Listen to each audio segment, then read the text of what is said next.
Eh bien, ouvrons nos Bibles au chapitre 3 de Jean, d'accord? Chapitre 3 de Jean. La dernière fois que nous étions ensemble, à la fin du chapitre 2 de Jean, nous avons bien sûr vu comment Jésus avait purifié le temple. Lors de la fête de Pâques, il a renversé les tables des changeurs, il a chassé le bétail de la zone du temple, et dans tout cela, nous avons vu l'autorité que Jésus avait, et nous avons examiné plusieurs choses à la lumière de son autorité. Résumé, Jésus a affirmé dans Matthieu 28-18 avoir reçu toute autorité dans le ciel et sur la terre. Et la question pour chacun d'entre nous est assez simple. Avez-vous vraiment donné toute l'autorité à Jésus dans vos cœurs et dans vos vies quotidiennes? Règne-t-il véritablement et gouverne-t-il en chacun de nous individuellement? Eh bien, nous arrivons au premier verset de notre étude. Alors, reprenons notre lecture au verset 1 et nous lirons jusqu'au verset 8 ensemble. Chapitre 3 de Jean. Commençant au verset 1, il y avait un homme des pharisiens nommé Nicodème, un chef influent parmi les Juifs. Cet homme est venu à Jésus de nuit et lui a dit, « Rabbi, nous savons que vous êtes un enseignant venu de Dieu, car personne ne peut faire ces signes que vous faites, à moins que Dieu ne soit avec lui. Voici l'expansion demandée. » Jésus répondit avec sagesse et lui dit, « En vérité, je te le dis sincèrement, à moins qu'un homme ne naisse de nouveau, il ne peut absolument pas voir le royaume de Dieu. » Nicodème lui dit, « Comment un homme peut-il naître quand il est vieux? Peut-il entrer une seconde fois dans le ventre de sa mère et naître? » Jésus répondit, « En vérité, je te le dis, à moins qu'un homme ne naisse d'eau et de l'esprit, il ne peut entrer dans le royaume de Dieu. Ce qui est né de la chair humaine est chair, et ce qui est né de l'esprit divin est esprit. Ne t'étonne pas que je t'ai dit, il faut que vous naissiez de nouveau. Le vent souffle où il veut, et tu entends le bruit qu'il fait, mais tu ne sais pas d'où il vient, ni où il va. Ainsi en est-il de tout homme qui est né. De l'esprit. Maintenant, Jean rapporte une portion de l'écriture très familière qui concerne Nicodème, et toute cette section essentielle tourne autour d'une seule chose précise et significative. Naître de nouveau. En fait, le mot « né » est utilisé pas moins de 8 fois dans ces 8 versets précis. Cela signifie porter, donner naissance, être né. Cependant, le mot « de nouveau » utilisé juste après le mot « né » signifie en effet d'en haut ou d'un lieu élevé, que nous pourrions interpréter comme venant du ciel. Être né de nouveau évoque une renaissance spirituelle profonde, une régénération de l'âme, si vous souhaitez le formuler ainsi. Et si vous prenez des notes ou que vous esquissez notre étude aujourd'hui, il y a 4 choses que nous voulons examiner à la lumière de cette idée de renaissance. Excusez-moi. Numéro 1. La première chose concerne la personne qui vient à Jésus, dans les versets 1 et 2, la personne qui vient à Jésus, et nous mentionnerons 3 choses à propos de cette personne venant à Jésus dans notre texte. Numéro 1, nous voyons exactement qui il est vraiment. Qui est cette personne qui vient à Jésus? Nicodème est mentionné dans le premier verset. Nicodème est un juif. Cependant, il a un nom très grec. Nicodème, c'est un mot composé Nike ou Nike qui signifie victoire, symbole de triomphe et de succès. Pas de beignets pour vous. Cela signifie victoire. Nike signifie victoire. En fait, si vous êtes déjà allé à Éphèse, nous commençons normalement les visites à Éphèse qui se trouve en Asie mineure, dans la Turquie moderne, en haut de la ville, et nous descendons. C'est toujours une bonne action. Vous voulez toujours descendre quand c'est possible. Et en descendant la rue Caretta, au bout de la rue Caretta, il y a une façade de ce qu'on appelait la bibliothèque de Celsus. C'était la 2e plus grande bibliothèque du monde ancien, juste après celle d'Alexandrie, la célèbre bibliothèque en Égypte. Au lieu de tourner à droite vers le théâtre, vous devez tourner à gauche. Une statue ailée de la victoire est visible, son nom est Nike, et elle est toujours présente jusqu'à ce jour. Résumé, selon le verset 1, il est un pharisien. Au cours du IIe siècle avant J.C., un grand nombre de Juifs avaient adopté un mode de vie romain influençant leur culture. Ils sont tombés dans le sécularisme païen et ont malheureusement tourné le dos à Dieu. Cependant, il y avait un groupe de Juifs appelés les Hassidim ou les pieux. Ils croyaient en Dieu et ils ont joué un rôle très important dans l'insurrection de 165 avant J.C., appelée la Grande Révolte des Maccabées, lorsque Judas Maccabée et les Juifs se sont rebellés contre Rome spécifiquement, contre Antiochus Épiphane IV, qui avait bien sûr profané le temple en versant du sang de porc sur l'autel du temple, d'où vient notre fête des Lumières ou Hanouka. Et ces Hassidim, ces hommes pieux et dévoués, sont finalement devenus les pharisiens ou les séparés, se distinguant ainsi des autres groupes religieux. Les pharisiens étaient bien sûr l'une des nombreuses sectes du judaïsme. Les pharisiens acceptaient l'ensemble de l'Ancien Testament, de la Genèse à Malachie, tandis que les Sadducéens ne reconnaissaient que les 5 premiers livres de Moïse. Les pharisiens attachaient une grande importance aux traditions anciennes, à la Mishnah et au Talmud.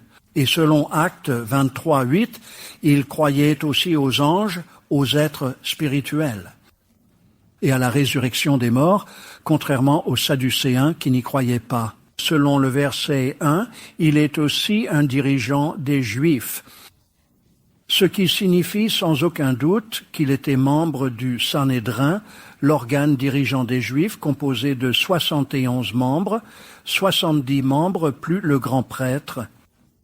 Bien que nous ne le sachions pas ici au verset 1, il est en réalité le maître d'Israël au verset 10 du chapitre 3 de Jean.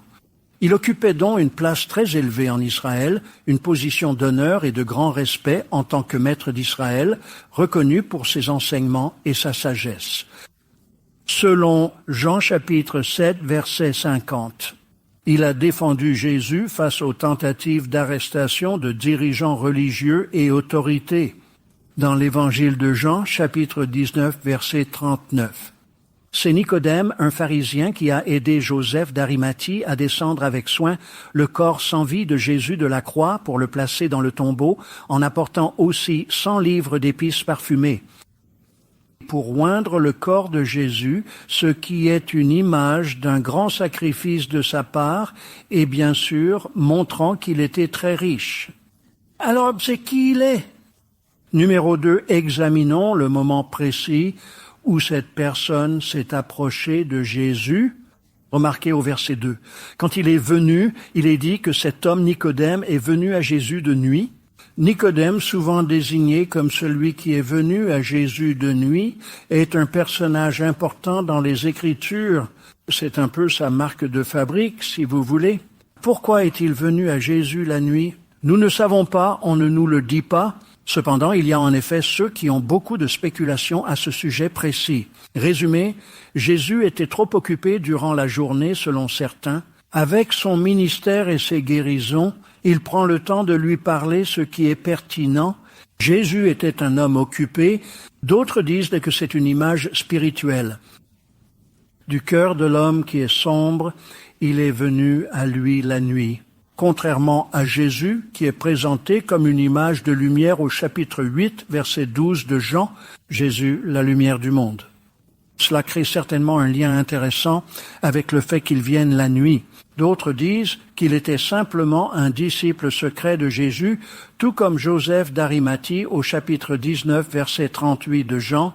D'autres personnes encore affirment que, puisqu'il est un dirigeant reconnu des Juifs selon le verset 1, il aurait bien sûr eu une réelle crainte de ce que les autres membres de la communauté juive pourraient penser de lui en raison de ses actions.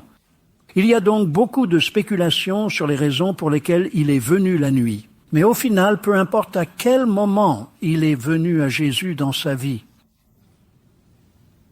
ce qui est important, c'est qu'il soit venu à Jésus.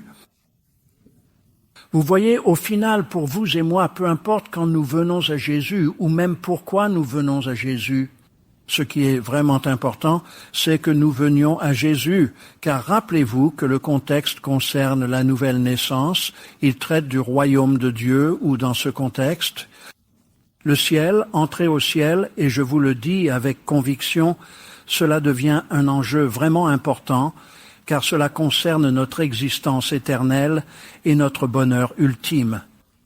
Parce que lorsque nous mourrons tous, écoutez bien, chers amis, quand nous mourrons, nous allons aller dans l'un des deux endroits, soit le paradis ou l'enfer. Nous allons au ciel ou en enfer, c'est tout ce qu'il y a. Il n'y a pas de milieu. Soit nous sommes à l'intérieur, soit nous sommes à l'extérieur. Et pour s'assurer que nous héritons du royaume de Dieu en naissant de nouveau, nous devons venir à Jésus. Et c'est l'invitation que Christ nous fait à chacun d'entre nous.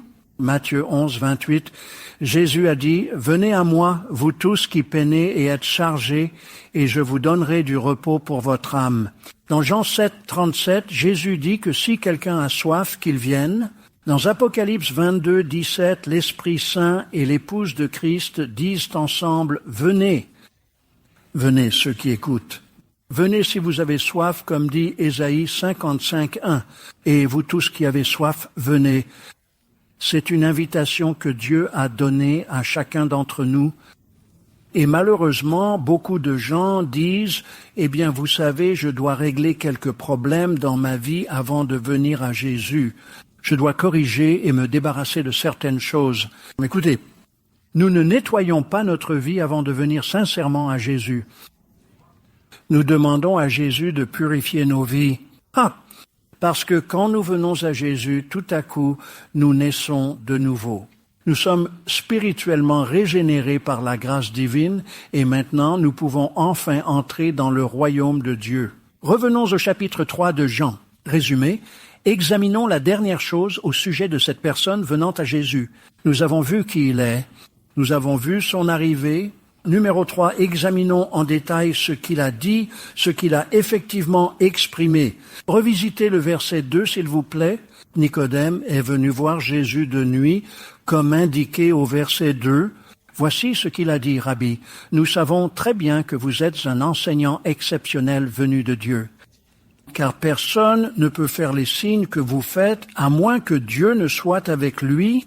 Maintenant, le mot rabbi ou enseignant est un titre. C'est un titre d'honneur et de prestige.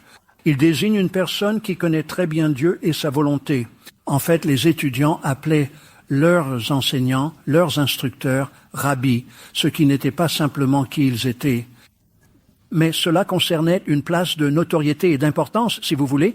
Et ici, dans le contexte du récit, Nicodème, au verset 2 de ce passage, a reconnu que Dieu était véritablement avec Jésus en se basant sur les signes extraordinaires et les miracles impressionnants réalisés par Jésus. Et vous vous souvenez qu'à la fin du verset 23 du chapitre 2 de Jean, Jésus a fait de nombreux signes et miracles à Jérusalem pendant la Pâque. Maintenant, tout cet immense honneur que Nicodème avait pour Jésus, en l'appelant respectueusement Rabbi, ainsi que son acknowledgement sincère que Dieu était véritablement avec lui, n'était pas suffisant pour le faire entrer dans le royaume éternel de Dieu. Tout son honneur, ainsi que toute sa profonde reconnaissance envers ceux qui l'ont aidé, sa reconnaissance concernant Jésus était très insuffisante, car cela ne l'a pas fait. Accord pour établir une relation personnelle et intime avec Jésus. Et malheureusement, il y a beaucoup de gens aujourd'hui qui sont dans cette même catégorie. Il pourrait honorer Jésus comme un homme bon, il pourrait l'honorer comme un prophète de Dieu, il pourrait même reconnaître Jésus comme étant envoyé par Dieu, il pourrait le reconnaître comme le Fils de Dieu, bien que cela soit insuffisant. Parce que tout ce qu'ils ont, ce sont des informations sur Jésus dans leur tête, et toutes ces informations n'ont jamais atteint leur cœur, et c'est là le fond du problème. Ils n'ont jamais accepté Jésus-Christ comme leur Seigneur et Sauveur. Bien sûr, ils ont une très grande compréhension approfondie de la Bible, de Jésus et de Dieu. Ils n'ont jamais développé de lien personnel avec Dieu. Comment? À travers son Fils, Jésus-Christ. Eh bien, revenons à Jean, chapitre 3. Passons à un deuxième point, d'accord? Nous avons examiné la personne qui vient à Jésus. Maintenant, regardons le point soulevé par Jésus.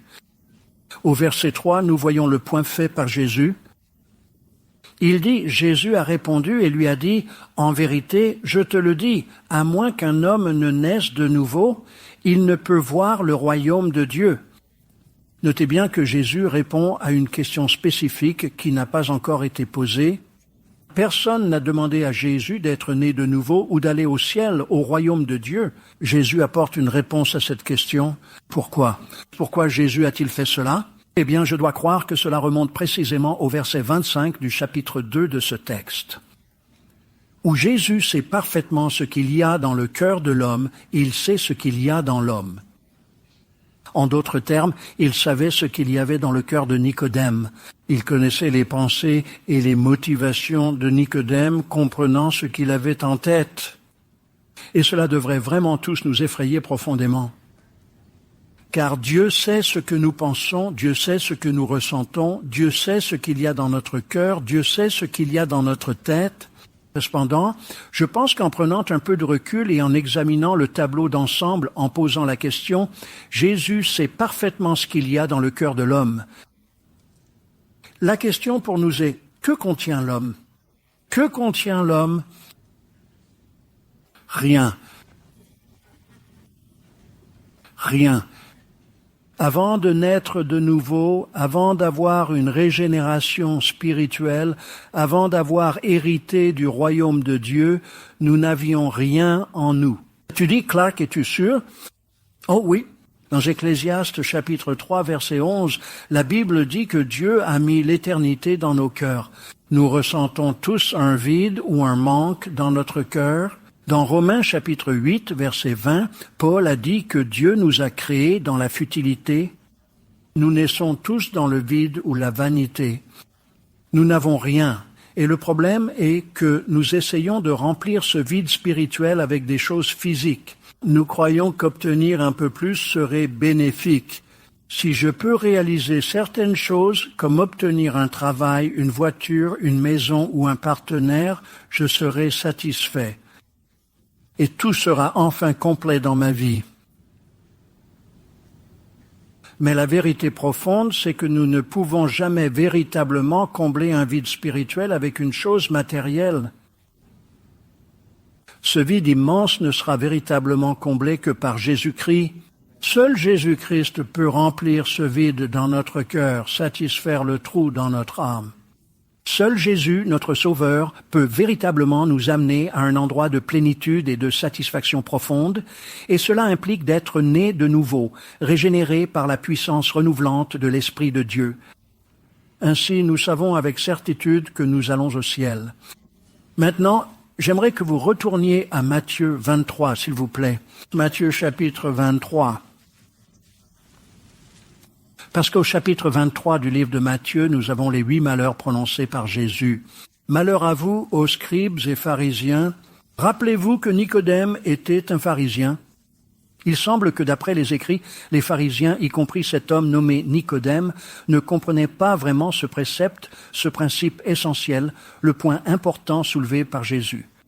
En fait, je vous prie de bien vouloir descendre au verset 23. Regardez le verset 23 de Matthieu 23.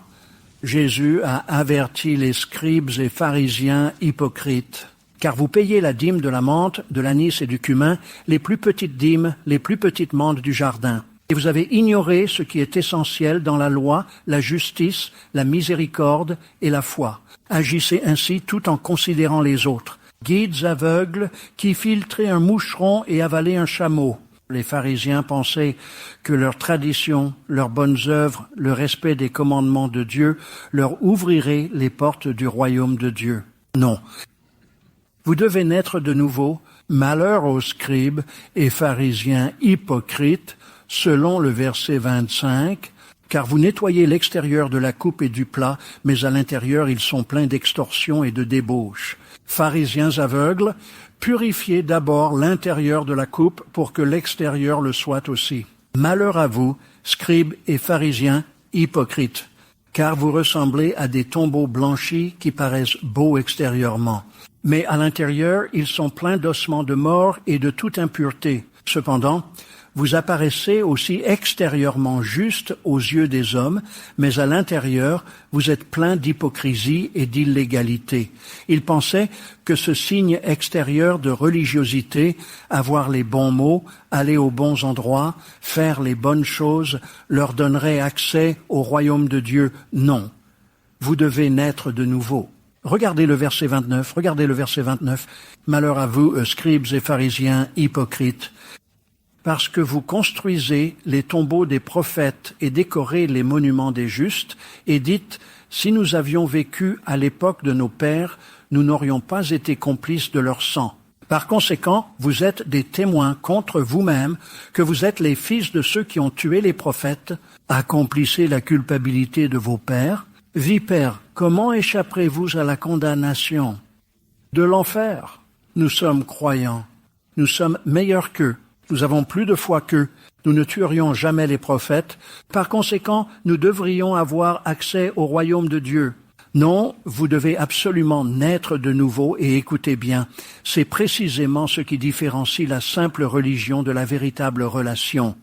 Chaque religion présente sur la face de la planète aujourd'hui est en réalité fondée sur les bonnes œuvres ou les bonnes actions de l'homme. D'une manière ou d'une autre, nous essayons d'atteindre Dieu par nos efforts, par nos bonnes œuvres ou bonnes actions.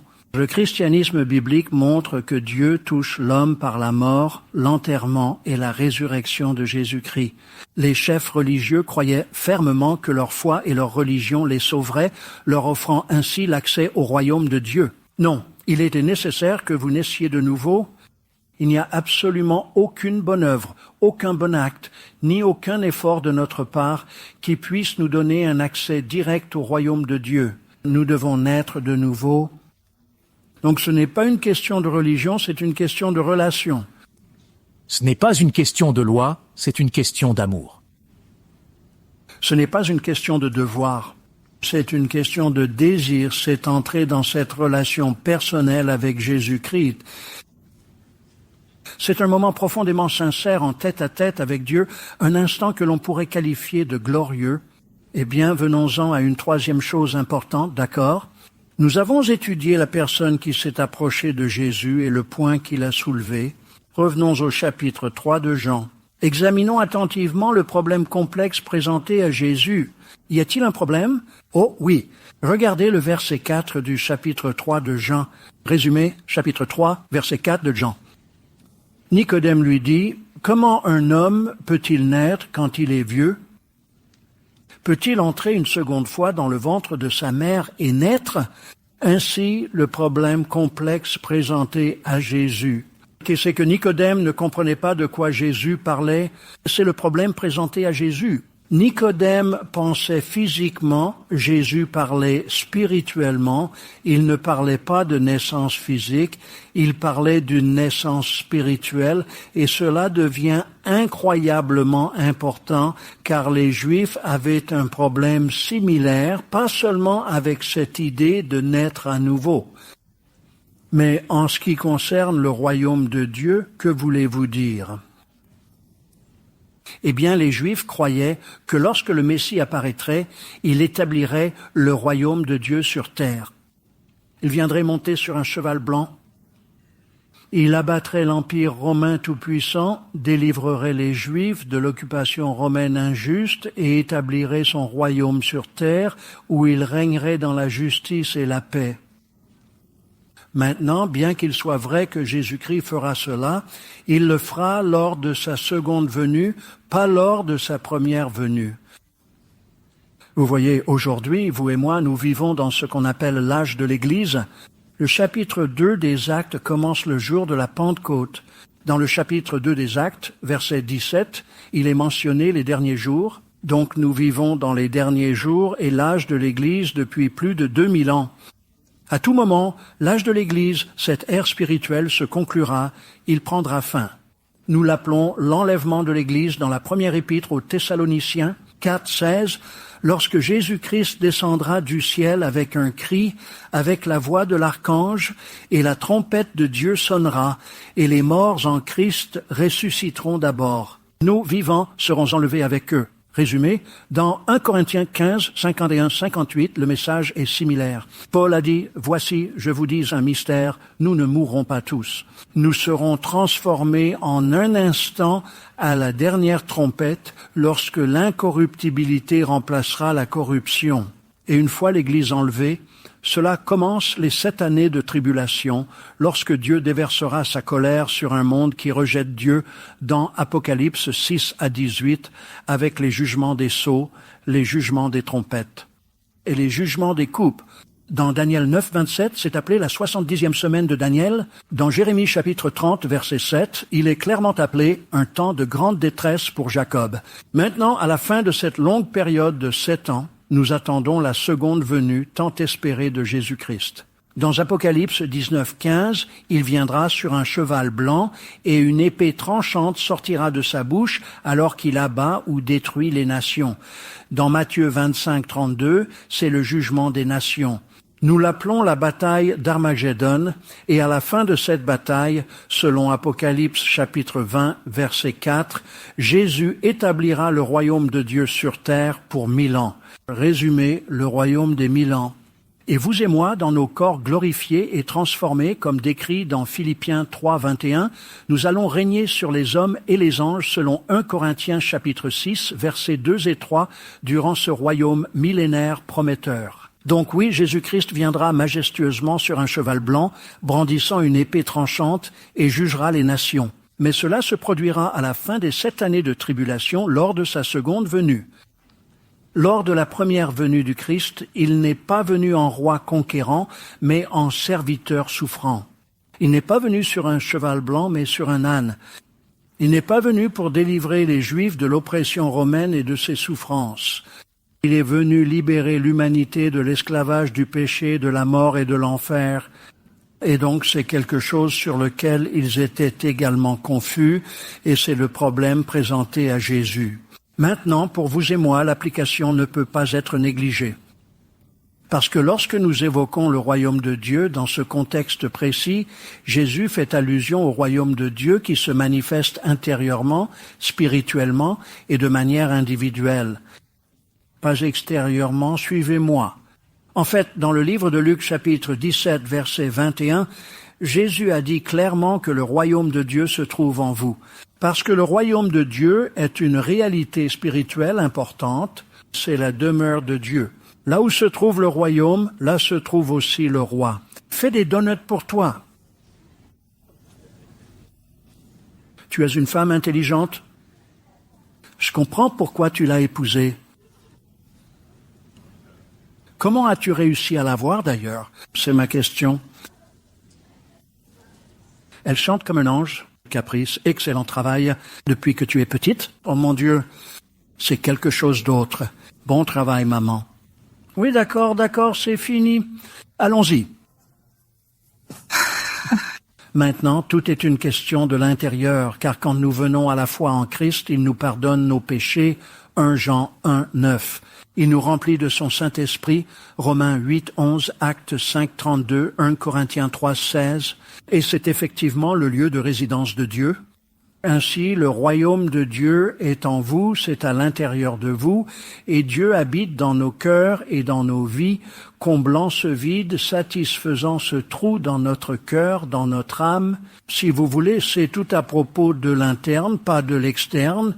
Dans Romains 14, 17, Paul affirme que le royaume de Dieu ne se résume pas au plaisir matériel comme manger et boire, mais plutôt à la justice, la paix et la joie dans l'esprit. Eh bien, revenons maintenant à Jean chapitre 3. Nous allons aborder la 4e et dernière chose à examiner pour conclure. Numéro 4, et enfin, examinons les principes donnés par Jésus. Les principes donnés par Jésus. Dans les versets 5 à 8, il nous donne quelques principes importants concernant l'entrée dans le royaume de Dieu, et cela implique 3 éléments essentiels. Numéro 1, cela implique à la fois l'eau et l'esprit humain. L'eau et l'esprit, regardez le verset 5 dans Jean 3, 5. Il est écrit, Jésus a répondu, en vérité, je vous le dis, à moins qu'un homme ne naisse d'eau et de l'esprit, il ne peut entrer dans le royaume de Dieu. Donc, entrer dans le royaume de Dieu implique l'eau et l'esprit. La question que nous nous posons est, que veut-il vraiment dire en parlant d'eau? Eh bien, c'est une bonne question et il y a différentes opinions sur ce que cette eau signifie. Première vue, Cela fait-il référence au baptême d'eau? Parce que lorsque Jean a baptisé les gens dans les eaux du Jourdain, c'était pour la rémission des péchés, si vous voulez bien.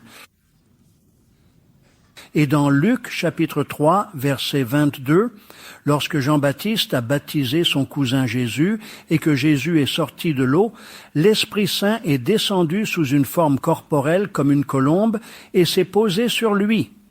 Donc, cela pourrait parler du baptême dans l'eau ainsi que de la réception de l'Esprit Saint. Et nous avons souvent des baptêmes d'eau juste ici dans la fontaine, nous la réchauffons. Elle atteint environ 32 degrés agréables en hiver pour moi. Je reste ici environ 1 heure. Comme le Jourdain, vous vous souvenez à quel point le Jourdain était froid? Oh, glacé comme un iceberg. Quand nous sommes baptisés, nous plongeons complètement sous l'eau, puis nous ressortons à la surface avec joie. C'est un symbole, une image. Dans Colossiens chapitre 2, verset 12, Paul dit qu'en plongeant sous l'eau, c'est une image de la mort, comme Jésus est mort. Nous mourrons à notre ancien soi et à la chair. Et lorsque nous ressortons de l'eau, c'est une belle image symbolique de résurrection, celle de Jésus. Nouvelle création en Christ. 2 Cor 5, 17. Donc maintenant, nous avons été régénérés par la grâce divine parce que nous avons sincèrement confessé notre péché et le Saint-Esprit habite en nous. Et le baptême dans l'eau ne nous sauve pas. Soyons clairs, le baptême dans l'eau ne nous sauve pas vraiment. Le baptême dans l'eau est la manifestation extérieure symbolique d'une transformation intérieure. Une fois que nous sommes sauvés, une fois que nous sommes nés de nouveau, nous voulons le montrer à tout le monde. Alors, que faisons-nous? Nous sommes baptisés publiquement. C'est une proclamation publique de notre foi en Jésus-Christ. Peu importe si vous êtes aspergé, plongé ou immergé, cela doit être mentionné. Parce que certaines personnes ne peuvent pas être immergées sous l'eau, elles ont des problèmes de vue, elles ne peuvent pas aller dans l'eau. Elles ont des problèmes d'oreilles, elles ne peuvent pas y aller, elles ont des problèmes de cheveux. Elles rencontrent des problèmes plus graves, mais peu importe vraiment, car tout repose finalement sur une question de cœur. Donc, première vue, cela parle du baptême d'eau. Deuxième vue, cela parle de la naissance physique d'un individu. Que veux-tu dire, maman? Tu sais très bien de quoi nous parlons. Quand les eaux se brisent, que se passe-t-il ensuite? L'enfant arrive. Donc, cela parle d'être né de l'eau vivante. Cela implique qu'il est essentiel que nous passions d'abord par le processus de naissance physique avant de pouvoir réellement accéder à une véritable naissance spirituelle. C'est certainement vrai et indispensable pour notre évolution personnelle. Je n'ai aucun problème avec ce point de vue. Troisième point de vue est probablement le bon et c'est celui que je préfère. Source de la parole. C'est la parole de Dieu. L'eau fait référence à la parole de Dieu. Dans Éphésiens 5, 26, il est mentionné que nous sommes purifiés par un lavage d'eau. Comment un jeune homme peut-il purifier sa voix selon Psaume 119, 9? En prenant garde avec attention selon ta parole. Donc, si l'eau symbolise la parole, cela implique le grand pouvoir et l'impact de la parole de Dieu. Et le puissant pouvoir du Saint-Esprit de Dieu qui nous aide à naître de nouveau dans une vie transformée.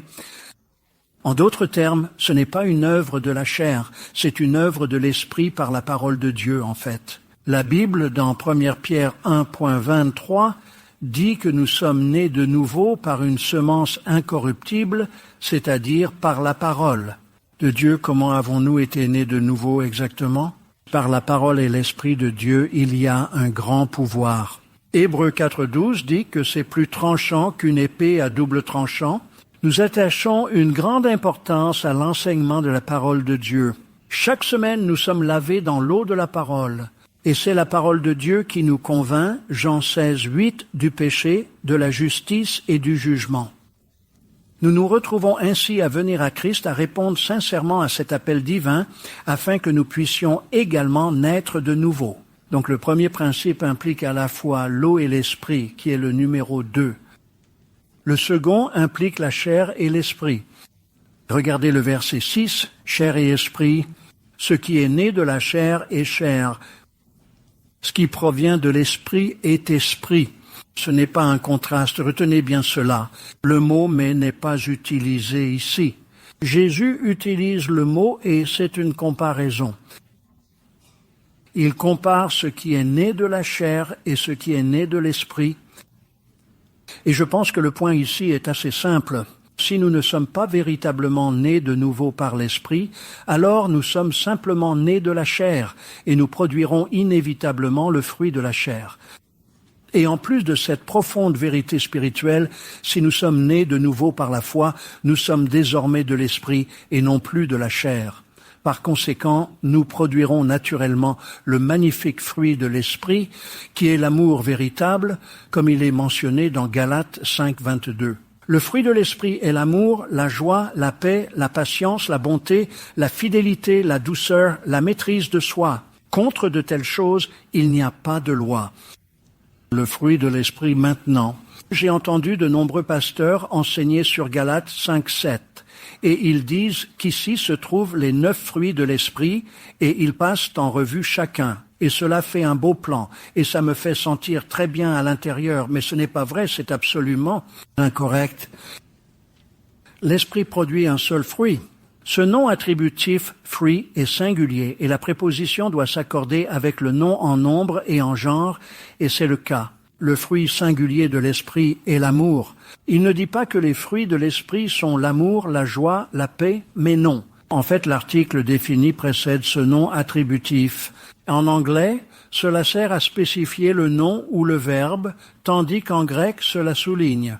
Ce n'est pas le fruit de l'esprit, c'est le seul et unique fruit de l'esprit, c'est l'amour, point final. Résumé, ces mots sont des adjectifs. Le texte évoque les fruits de l'amour tels que la joie, la paix, la patience, la bonté, la fidélité et la maîtrise de soi. Donc, si nous sommes nés de l'esprit, si nous sommes nés de nouveau, nous sommes de l'esprit. Nous produirons l'amour, fruit de l'esprit. Cela ne veut pas dire que nous sommes totalement parfaits, d'ailleurs, loin de là. C'était si faible. Aucun de nous n'est parfait. Cela ne veut pas dire que tout à coup nous sommes comme des anges, vous savez. Nous avons encore des défauts et des failles. Nous sommes toujours, sans exception, très imparfaits. Environ 5 personnes, c'est bien. Mais par la puissance, la présence et la personne du Saint-Esprit de Dieu, mec, il nous donnera les ressources nécessaires pour nous permettre de marcher victorieusement dans cette vie. Enfin, abordons la 3e et dernière chose liée au principe de Jésus qui concerne le vent. Oh oui, regardez les versets 7 et 8. Vous devez être renouvelés. Donnez-en 7. Le vent souffle où il veut, vous entendez son bruit, mais vous ne pouvez pas dire d'où il vient ni où il va. Ici, le mot vent dans le verset 8 est exactement le même mot grec que pour esprit dans le verset 6. C'est le même mot grec. Tout comme le vent n'est pas palpable, tangible, visible, ainsi est l'œuvre du Saint-Esprit de Dieu. Cela aurait sans doute fait remonter à l'esprit de Nicodème la prophétie d'Ézéchiel 37, la prophétie des ossements desséchés, où Dieu insufflerait un souffle de vie dans ces os morts et les ramènerait à la vie.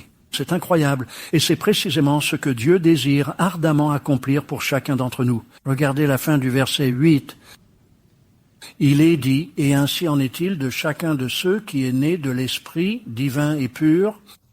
C'est vraiment le désir profond de Dieu pour nous tous, qu'il insufflerait doucement le souffle de vie en nous, nous amenant à renaître par la merveilleuse puissance de son Saint-Esprit, frappant doucement à la porte de notre cœur, nous révélant que ce vide immense que nous ressentons n'est comblé que par Jésus-Christ.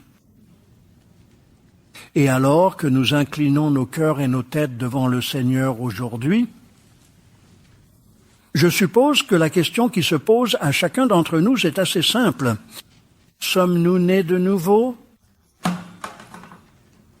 Sommes-nous arrivés à un moment de nos vies où nous avons dépassé la religion pour entrer dans une relation?